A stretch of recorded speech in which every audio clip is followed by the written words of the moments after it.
म्या शेवंताला विचारलं रंग्यासाठी कुठली पोरगी पाहिलीस का, तर मला म्हणते कशी, हा माझ्या डोळ्यासमोर एक पोरगी हाय. कोण? ती म्हणली बानू.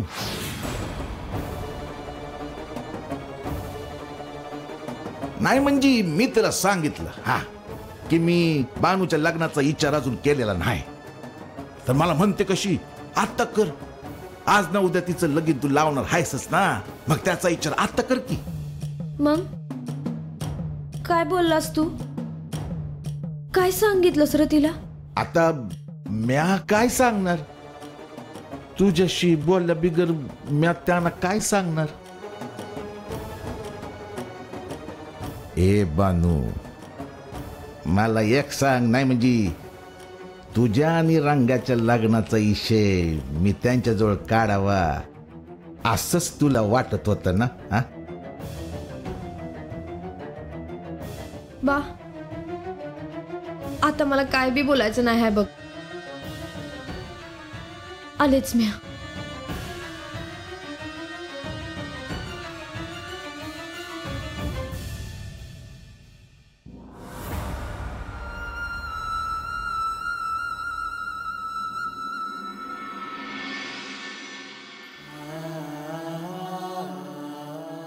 मालक, आपल्या प्रस्थानाची सारी व्यवस्था झालेली आहे आणि आपण सांगितल्याप्रमाणे आणखीन 2 सेवक आपल्या सोबत घेतलेले आहेत. हे उत्तम केलेस, म्हणजे प्रवासात त्यांचे सहाय्य होईल आपल्याला. चला जाऊन लगेच परत यायचे, अजून बरीच कामं व्हायची आहेत. लतिका, हो आले.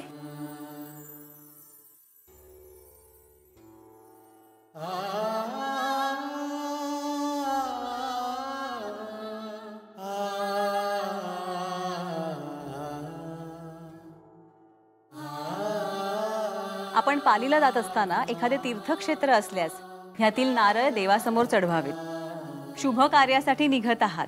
हो.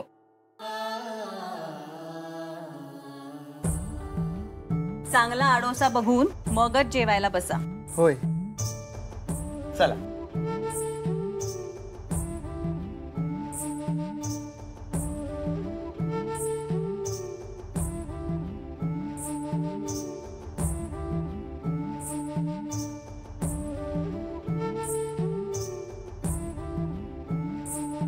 लतिका, चल, बरीच कामं राहिली.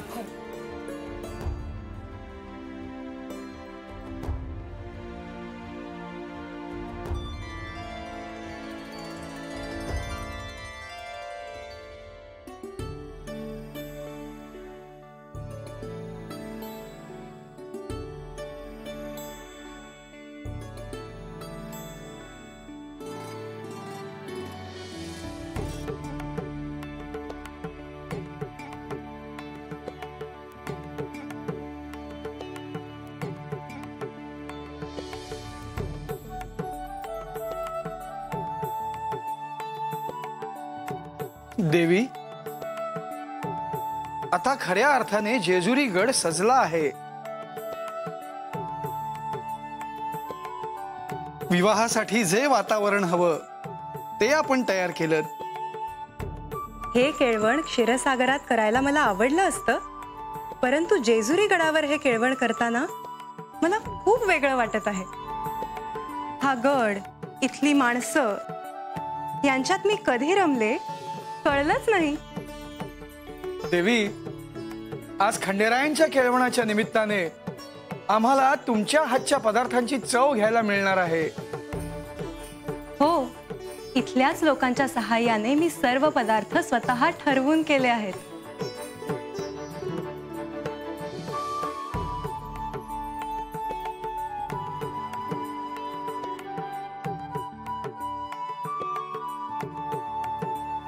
ह्या जेजूर गडावर विवाहानिमित्त असलेल्या या केळवणासाठी आपलं स्वागत आहे. मला वाटलं की या केळवणाला प्रधानजी माझ्यासोबत इथे येतील, परंतु ते तुमच्या सहाय्याला इथे आहेत हे मात्र मला माहित नव्हतं. नाही देवा, मी देखील आत्ताच आलोय. आज कोणतेही काम न करता केवळ केळवणाचा आनंद लुटायचा. विवाहानंतर म्हाळसेच्या हातचे पदार्थ आपल्याला खायचे आहेत. आणि आता पौष पौर्णिमा अगदी जवळ येत चालली आहे. ते खरं आहे, परंतु साक्षात श्री विष्णू आणि श्री महालक्ष्मी माझ्या विवाहाच्या केळवणाचा सोहळा करीत आहेत. ही अत्यंत दुर्मिळ घटना आहे. आपण या आसनावर बसावं.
आपण दोघंही जेजुरी गडावर आहात आणि माझ्या विवाहाचे इतकं नियोजन करीत आहात, हीच माझ्यासाठी मोठी गोष्ट आहे.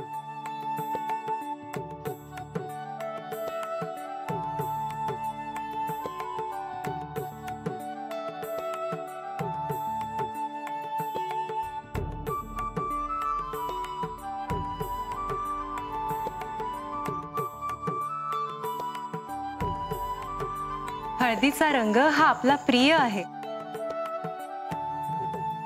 त्यामुळे आपल्या भोजनासाठी आज तयार केलेले सर्व पदार्थ ह्याच रंगाचे आहेत. साखर भात आहे, पुरणपोळी आहे, बुंदीचे लाडू आहेत, श्रीखंड आणि जिलबी देखील आहे. आपण केळवण सुंदर कराल याची मला खात्री होतीच, परंतु एवढ्या कल्पकतेने हे जे पदार्थ आपण केलेत, हे मात्र माझ्या कायम लक्षात राहणार.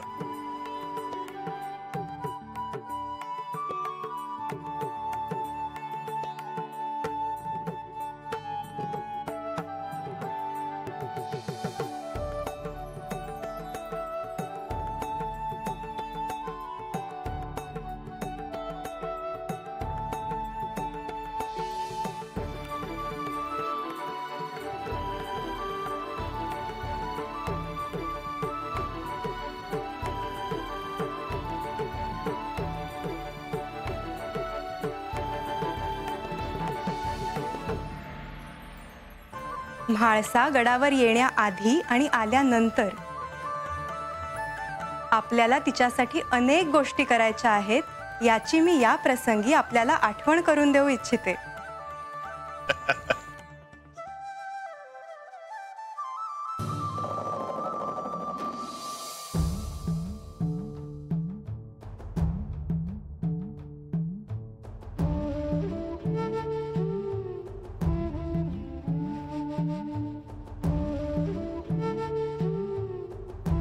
नमस्कार. नमस्कार. गावाबाहेरचं दिसतंय सा, कुणीकडचं पाहुणं म्हणायचं? मी नेवास्याहून इथे आलोय. हे तिम्मा सेठ मोठे व्यापारी आहेत. असं काय काम काढलं सा? माझी एकुलती एक कन्या आहे म्हाळसा. तिचा विवाह आम्हाला पालीला करायचा आहे. चालेल की. आपण तुम्ही राहायला नेवाशाला आणि लगीन इथं पालीमध्ये. अहो एवढ्या लांब लगीन करायचं कारण? माझ्या कन्येचा विवाह खंडेरायांशी ठरलाय.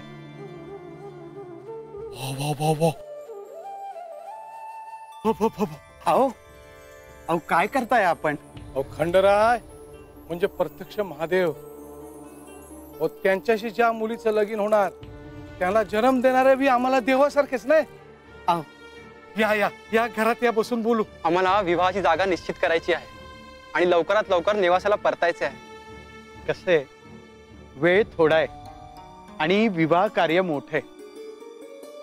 तेव्हा विवाह स्थळ निश्चित करू आणि विवाहाच्या दिवशी आपली गाठभेट होईलच की. होय, ते बी खरं आहे. अहो, खंडेरायाचं लगीन आमच्या गावात होत आहे. आमचं केवढं मोठं भाग्य. आमच्या गावात एक गवलन आहे, पालाई तिचं नाव. अहो, तिच्या भक्तीसाठी देव हितवर यायला तयार झाले. मला त्यांना भेटायला मिळेल का? हो ना, का नाही. या चला जाऊ. तू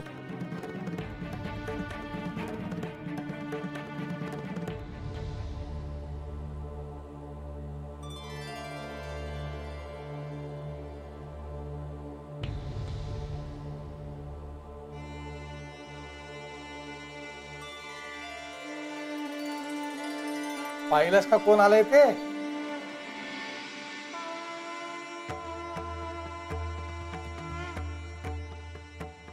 कोण आहे?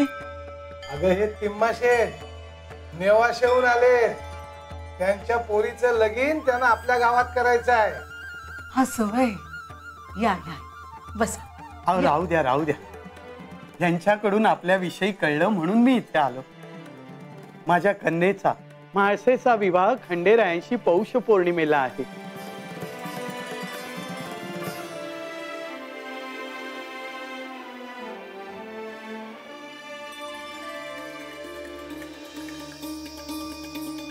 माझ्या देवानं मला वचन दिलं होतं की आपलं लगीन पालीतच करीन म्हणून. देवानं आपलं वचन खरं ठरवलं.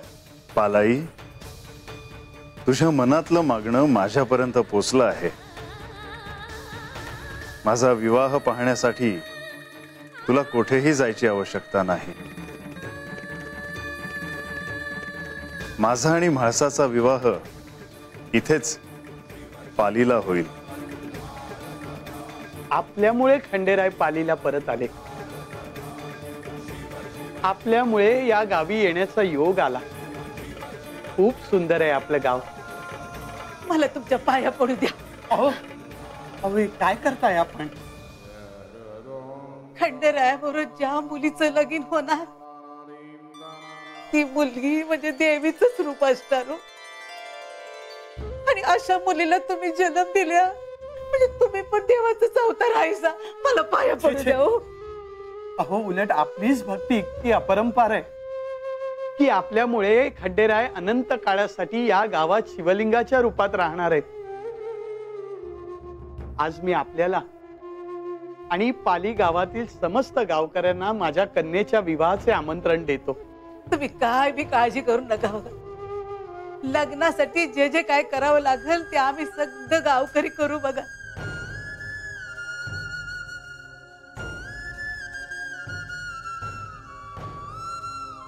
आता मला माझ्या म्हाळसाच्या विवाहाची अजिबात चिंता नाही.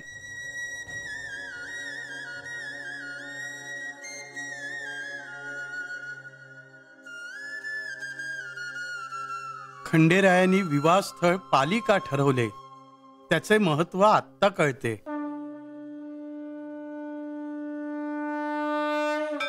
नमस्तुभम जगन्नाथ, मम नाथ मम प्रभु. भवरूप तरोर बीज, फलरूप फलप्रद. जगदादे जयानंद, सर्वानंद नमोस्तुते. नारायण नारायण. मुनिवर, आज बऱ्याच दिवसांनी आपले दर्शन घडले. देवा, आपल्यापासून लपून राहिलेली अशी एकही गोष्ट या सृष्टीत अस्तित्वात नाही. कसे काय येणे केलेत आपण? देवा, तिन्ही लोकात मी जिथे जिथे जातो तिथे तिथे एकच गोष्ट माझ्या कानावर पडते आहे, आणि ती म्हणजे श्री खंडेरायांचा आणि पार्वती स्वरूप श्री म्हाळसा देवींचा विवाह. आपल्या विवाहाची वार्ता आता सर्वदूर पसरली आहे. देवा, आपल्या या विवाहाची सारी सृष्टी वाट पाहत आहे. मी स्वतः आपल्या विवाहाची वार्ता सर्वदूर पोचवतो आहे. आपल्या विवाहाला आता थोडाच अवधी शिल्लक आहे. आपल्या विवाहाचा सोहळा कसा असेल याची उत्सुकता केवळ मनुष्यालाच नव्हे तर सर्व देवांनाही स्वस्थ बसू देत नाहीये. मुनिवर, आमच्या मार्तंड भैरवाच्या या अवतारात आपण जे कार्य करीत आहात ते किती महत्वाचे आहे हे आपणही जाणता. तेव्हा आमच्या मार्तंड भैरवाच्या अवतारात आमच्या ह्या विवाह सोहळ्यास आपण उपस्थित तर असणार ना? नारायण नारायण. देवा, हे काही विचारणे झाले? आपला आणि म्हाळसा देवींचा विवाह याची देही याची डोळा बघणे याच्यापेक्षा दुसरा सुखद अनुभव तो कुठला?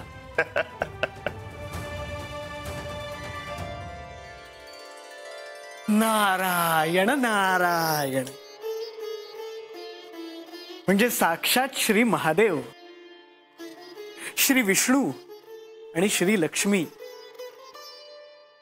यांचे असे एकत्रित दर्शन होणे ही महत्भाग्याची गोष्ट आहे. मुनिवर, आमच्यापेक्षा सध्या आपलेच दर्शन आम्हाला दुर्लभ झालंय. नारायण नारायण. मुनिवर, श्री खंडेरायांच्या विवाहाचं आपल्याला स्मरण तर आहे ना? नाहीतर आपल्याला देखील मला विवाहाचं औपचारिक निमंत्रण द्यावं लागेल.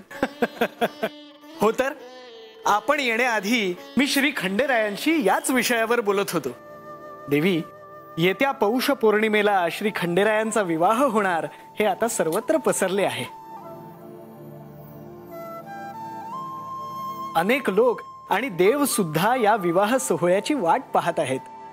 पण हे औपचारिक आमंत्रणाचं मात्र माझ्या लक्षात आलं नाही देवी. सर्व लोक या विवाहाची वाट पाहत आहेतच, परंतु वरपक्ष म्हणून आपण देखील देवलोकात औपचारिक निमंत्रण देणं आवश्यक आहे. लक्ष्मी देवी, आपण त्यासाठी तर आत्ता निघाला नाहीत ना? होय देवा. गडावर चैतन्याचं वातावरण आहे. लोक देखील आनंदात आहेत. आता गडावरच्या विवाहाच्या तयारीला काही अवकाश आहे. या वेळात देवलोकात मी जाऊन निमंत्रण द्यायचं ठरवलं आहे. लक्ष्मी देवी, आपण क्षीरसागराहून केवळ आमच्या विवाहासाठी येथे जेजुरीस आला आहात.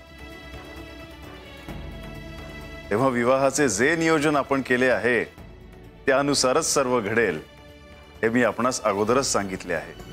नारायण नारायण. आपल्या विवाहाचे आमंत्रण साक्षात श्री विष्णू आणि श्री लक्ष्मी करायला येणार म्हणजे सर्वांची उत्सुकता अजूनच वाढणार हे निश्चित आहे.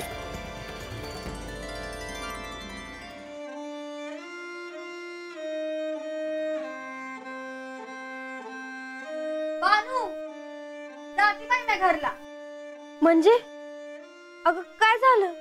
राहू दे बाई, तू अशी गप्प बसणार आणि माझ्या भीतर कशी बोलू आहे? अगं तसं नाही, म्हणजे मला काय बी सुचना झालंय बघ. काय झालं ते सांगणार आहेस की नाही?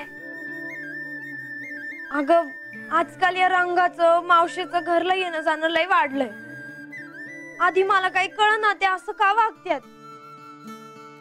पर मग सारं माझ्या ध्यानात आलं जेव्हा बानं काल मला विचारलं, काय माझ्या रंगाच्या लग्नाचं. काय? अगं काय सांगते काय बानू? तू त्या रंगाशी लगीन करणार? वय